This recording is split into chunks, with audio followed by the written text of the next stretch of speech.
यं लब्ध्वा चापरं लाभं मन्यते नाधिकं ततः यस्मिन्नस्थो न दुःखेन गुरुणापि विचाल्यते।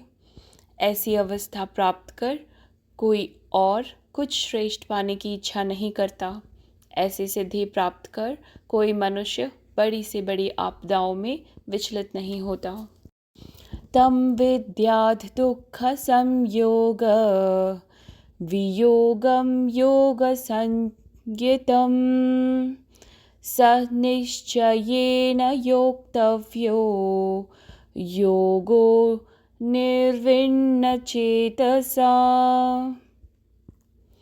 दुख के संयोग से वियोग की अवस्था को योग के रूप में जाना जाता है।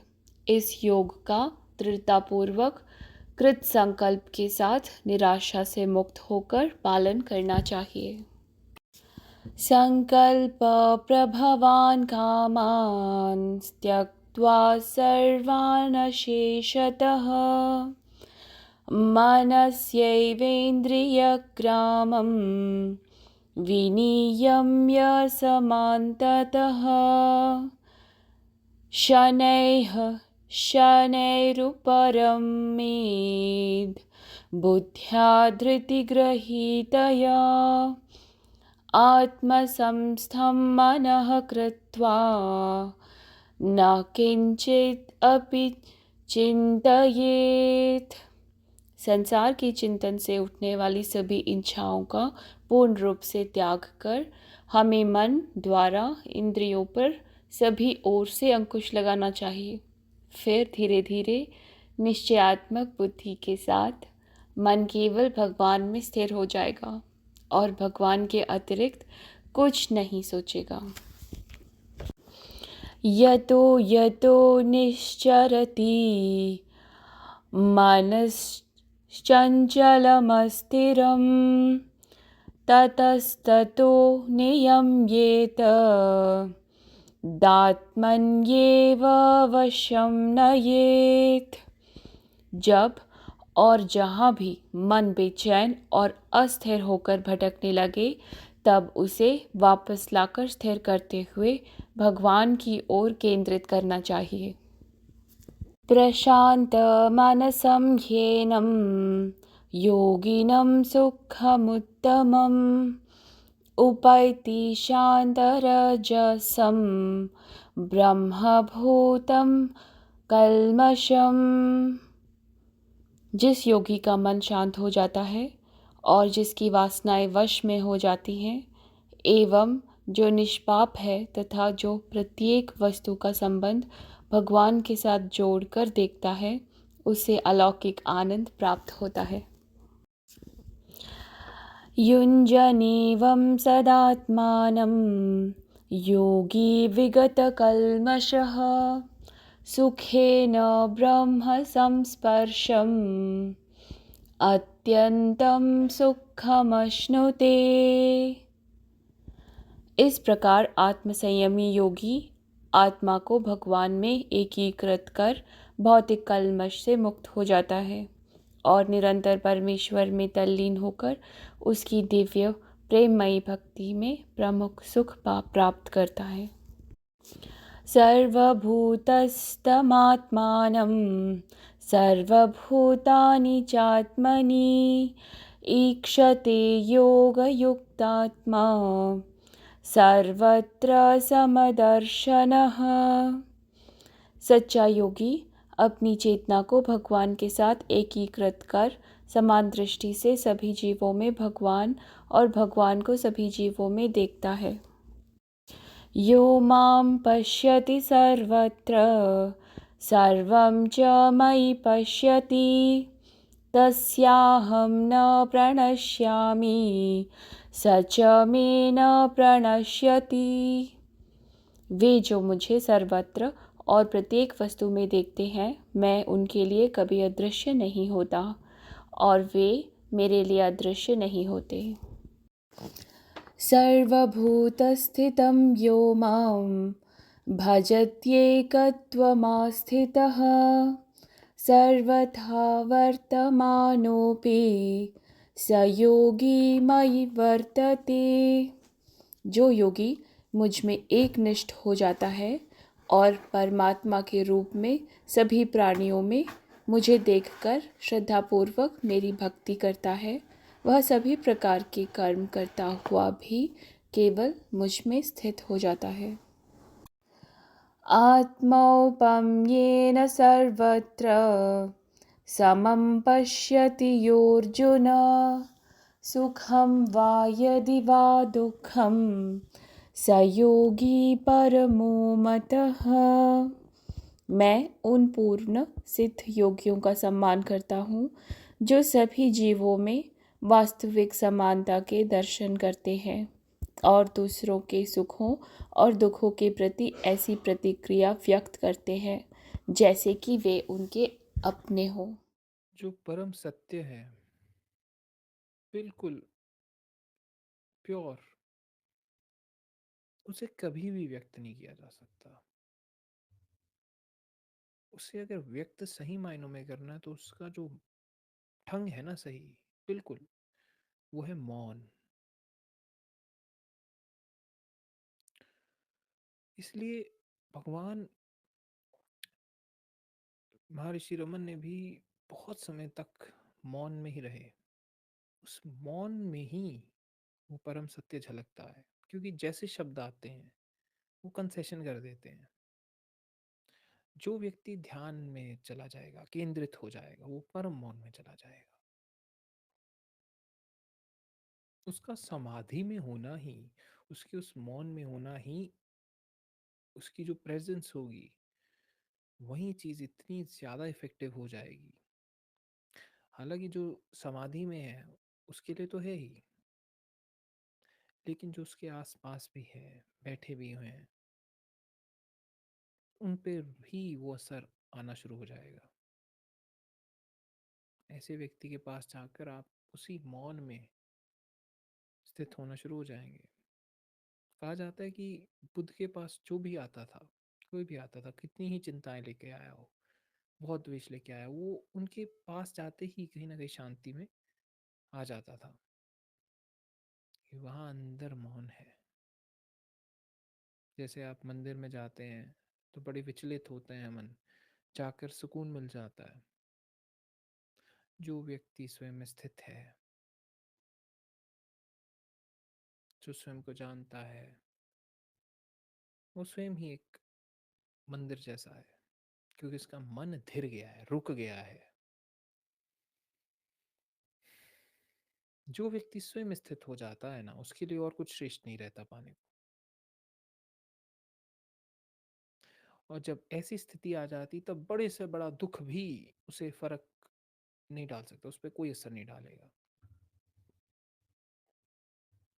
उस स्थिति की बात कर रहे हैं भगवान श्लोक 22 में, कि एक बार ध्यान अगर पूर्ण रूप से केंद्रित हो गया, परम मौन आ गया, ऐसी स्थिति आ गई, तो कोई भी दुख, शारीरिक कष्ट, अपने प्रियोजनों को खोने का दुख वो नहीं ला पाएगा, क्योंकि अंदर बहुत मौन घटा हुआ है, अंदर इतनी शांति, अंदर स्थिति है, इसलिए फर्क नहीं पड़ता।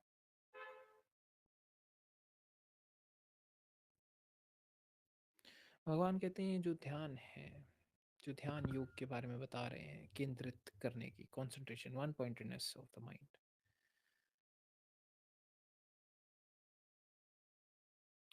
कि इसको पूरे ही एकाग्रता से, पूरे ध्यान से, जो कि मन इधर उधर भाग रहा है वैसे नहीं, पूरे अच्छाई बुराई, सभी डिजायर्स, उन सारी चीजों से मुक्त होकर करो।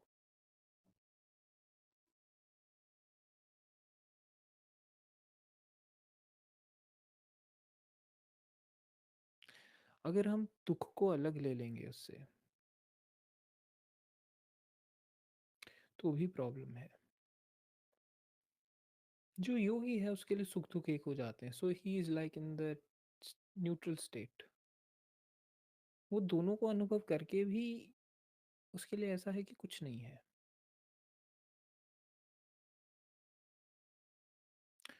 तो भगवान कह रहे हैं कि ध्यान करना है तो पूरी दृढ़ता से करो, पूरे संकल्प के साथ करो, निराशा से मुक्त होकर करो। तुम्हारे लिए वो दोनों एक हो जाने चाहिए। तो जब वन पॉइंटेडनेस आएगी तो वो ये नहीं देखेगा कि मुझे दुख आ रहा है, ये आ रहा है। अगर वहीं, फिर तो विचलित रह गया ना मन, उधर ही उलझा रह गया।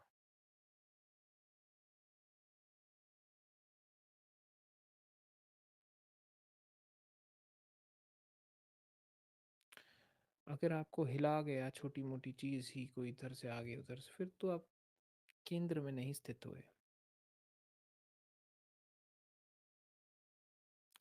मैंने इसके लिए एक हल देखा कि सुख है दुख है कुछ भी है, अनुभव करता मैं हूँ, और मैं अपने हिसाब से उसे इंटरप्रेट कर रहा हूँ। क्या हो अगर मैं इंटरप्रेट करना छोड़ दूँ तो? जैसा है मात्र देख लूँ उसे, जो घट रहा है उसे वैसे देख लूँ, खेल की तरह देख लूँ उसे। ऐसा करने से जो चिंताएं हैं और जितनी सारी चीजें, वो हट गई अपने आप, लीला की तरह चलने लगा सब। ऐसा नहीं है कि जिंदगी में प्रॉब्लम्स नहीं आती हैं, कुछ नहीं, कोई बात नहीं, आती हैं तो भी कोई इशू नहीं, जो आ गई ठीक, चली गई ठीक। इंजॉय करो दोनों चीज़ों को, खेल की तरह ले लो, तो आप उस प्रॉब्लम का फिर हल भी निकाल पाएंगे। क्योंकि खेल है, और खेल में तो नए नए जो टेस्ट हैं और टास्क हैं वो मिलते ही रहते हैं, हम उसका सल्यूशन ढूंढते हैं। यहाँ भगवान कह रहे हैं कि जो व्यक्ति स्वयं स्थित है, केंद्रित है, जिसने दुख को भी स्वयं में ही केंद्रित कर लिया है, भोगने वाला तो वही है ना, उसने स्वयं में केंद्रित कर लिया, तो उसके लिए फिर कुछ नहीं है, वो परम में स्थित है। इसलिए वो कह रहे हैं कि जब ये योग कर रहे हो ना, ध्यान कर रहे हो, तो पूरी दृढ़ता से करना, भागना मत सुख के पीछे दुख के पीछे, उससे व्यथित मत होना, स्वयं में आओ।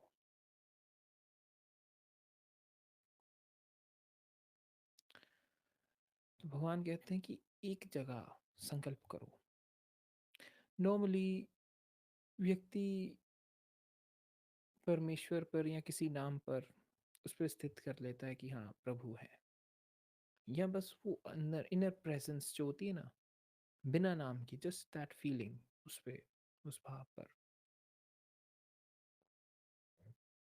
जो बाहरी चीजें हो रही उन पर नहीं, जो आंतरिक है वहां पर हर समय। क्योंकि मन कभी कह रहा है ये हो जाए वो हो जाए, वहां से ध्यान हटाकर स्वयं में लेकर आना, धीरे धीरे वो शांति आती रहेगी, धीरे धीरे मौन आता रहेगा। मन जो व्यथित था उसको एक जगह केंद्रित कर दिया है। अब इसके ढंग है, भक्त कहेगा तो भक्त परमात्मा का विचार ले लेगा, फिर परमात्मा में स्थित कर देगा। ध्यानी उस प्रेजेंस, उस स्वयं में, उस मौन में स्थित कर देगा। दोनों ही चीजों में, दोनों ही ढंग में आ वहीं रहा है, परम में, स्वयं में, और कहीं नहीं जा रहा है। उसी चीज की भगवान बात कर रहे हैं कि बाहरी चीजों पर मत ध्यान दो, स्वयं में आओ।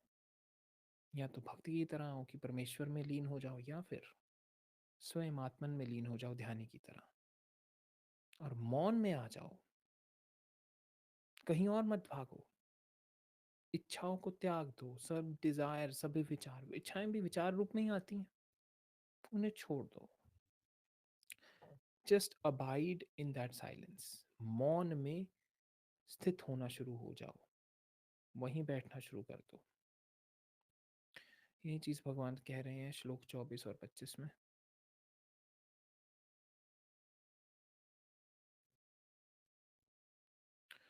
जो मन पहले विचारों में केंद्रित था, इधर उधर था, तो उसे वापस लेके आओ उस परम में। आपके ऊपर है कि आपने किस ढंग से लेके आना है। आपने उस मौन में लेके आना है, प्रेजेंस में, या आपने प्रभु का विचार करके उसमें ही सब समेट देना है कि जो भी विचार आ रहे हैं, जो भी हो रहा है, देखने वाला तू, दिख भी तू ही रहा है, सिर्फ तू ही है, तू ही है, तू ही है। तो भगवत कहेगा तू ही तू ही तू ही तू ही, बस वहीं, और उसमें सब डाल देगा।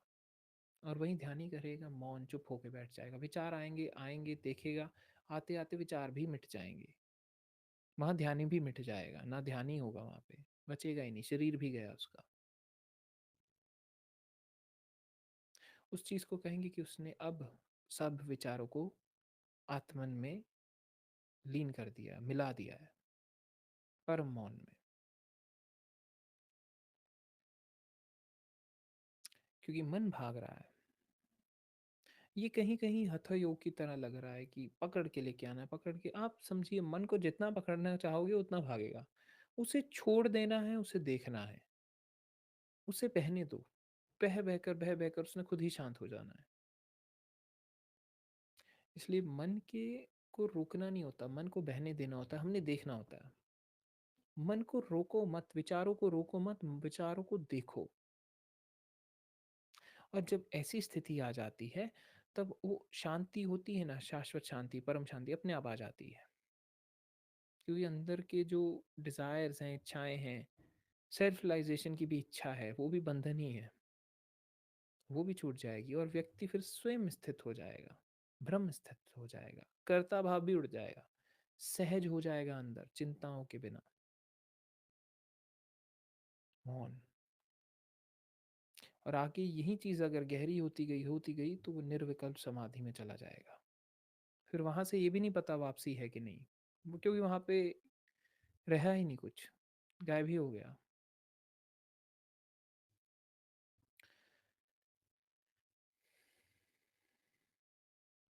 भगवान कहते हैं जो योगी स्वयं में केंद्रित करता है मन को, विचारों को एक वन पॉइंटेडनेस में लेके आता है, स्वयं में बैठ जाता है, मौन में चला जाता है, ध्यान में चला जाता है, वो सभी पापों से मुक्त हो जाता है, क्योंकि कर्ता भाव उड़ जाता है मौन में। वो आय की जो इमेज होती है ना, नाम रूप वाली, वो उड़ जाती है। वो फिर ब्रह्म में लीन हो गया है। अभी चेतना, अब मान लीजिए, जो रियलाइज्ड है वो जानता है कि वो एक्शन करते हुए भी वही है। वो उसके लिए ध्यान वो कर ले, चाहे बातें कर ले, चाहे चल ले, चाहे युद्ध कर ले, कुछ कर ले, वो हमेशा सहज समाधि में ही है।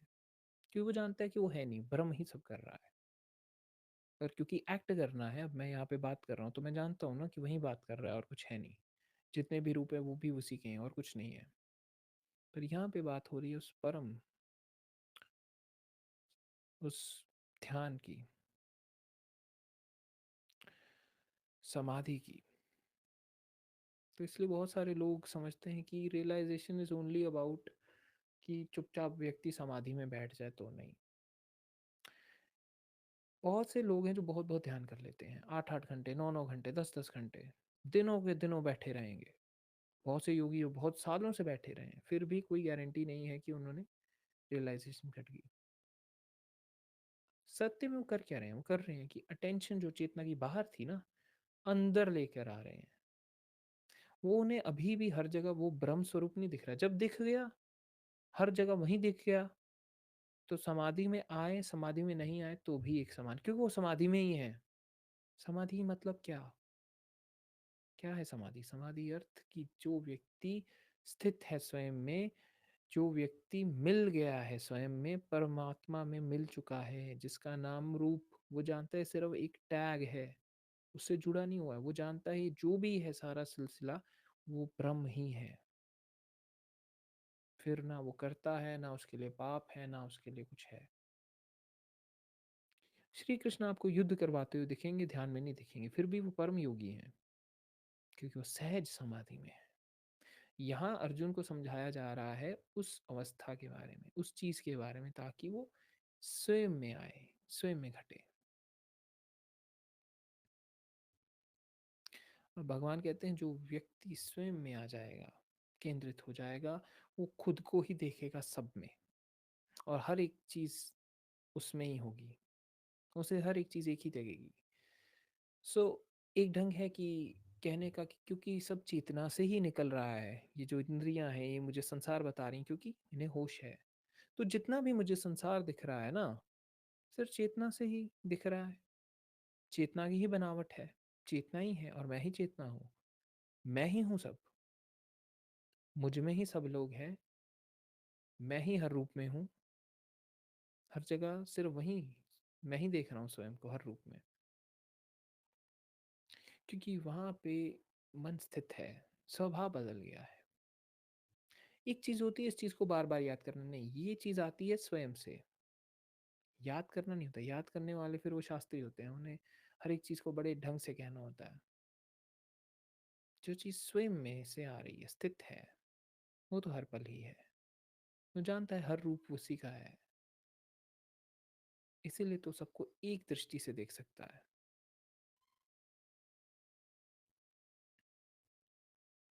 अब वो व्यक्ति परम योग में आ गया है, स्वयं स्थित हो गया है, परमेश्वर के साथ एक है।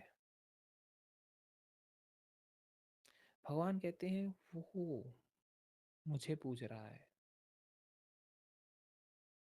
मुझे ही पूज रहा है हर रूप में, और वो मुझ में ही स्थित है, चाहे वो किसी भी रह रहा हो, किसी भी ढंग में रह रहा हो। उपनिषद में ऐसे व्यक्ति को परमहंस कहा गया है। परमहंस यानी जो कि पूर्ण स्थित हो गया है परमेश्वर में, जानता है कि कोई भी ढंग हो, जैसे मर्जी रहूं, किसी भी रूप में रहूं, योद्धा बन जाऊं, राजा बन जाऊं, नेता बन जाऊं, चाहे खिलाड़ी बन जाऊं, कुछ भी बन जाऊं, हूं तो मैं वही, जैसे मर्जी रहूं। हो सकता है जंगल में रहे, हो सकता है एक शाही, कह लीजिए एक राजा की तरह रहे, क्या पता कैसे रहे, लेकिन क्योंकि वो स्थित है, तो उपनिषद के ऋषियों ने उन्हें नाम दिया परमहंस है। ये तो हर जगह हमेशा एक ही है, इसके लिए द्वेष नहीं है, इसके लिए उसे परम कहा गया है। उस चीज की बात कर रहे हैं भगवान, कि ऐसा व्यक्ति हमेशा मुझ में ही स्थित है, क्योंकि ऐसा व्यक्ति हर एक चीज में मुझको ही पाता है, और स्वयं में भी मैं ही हूं उसमें। तो वो व्यक्ति सही मायनों में है नहीं, वहां पे सिर्फ परम ब्रह्म ही है, उस रूप में खेल रहा है। इसलिए ब्रह्म हत्या को पाप कहा जाता है, क्योंकि फिर आपने उस व्यक्ति के शरीर को नहीं मारा, आप वो जो एक्ट कर रहा था, परमात्मा एक्ट कर रहा था उस रूप से, आपने उसको मारा। हम्म।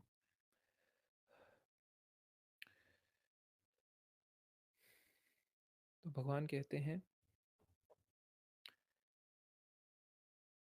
कि मैं उन पूर्ण सिद्ध योगियों का सम्मान करता हूँ, जो हर जगह समान दृष्टि से देखते हैं, जो हर जगह स्वयं को ही देखते हैं और मुझको ही पाते हैं। यहाँ पे भगवान श्री कृष्ण एक रूप नहीं है, परम चेतना है। ये जितने शब्द हैं पूरे भगवत गीता के, परम चेतना से आए हैं, चैतन्य से आए हैं, उसी के ही शब्द हैं, जिसके लिए सुख दुख एक है, उसको भगवान परम योगी कहते हैं।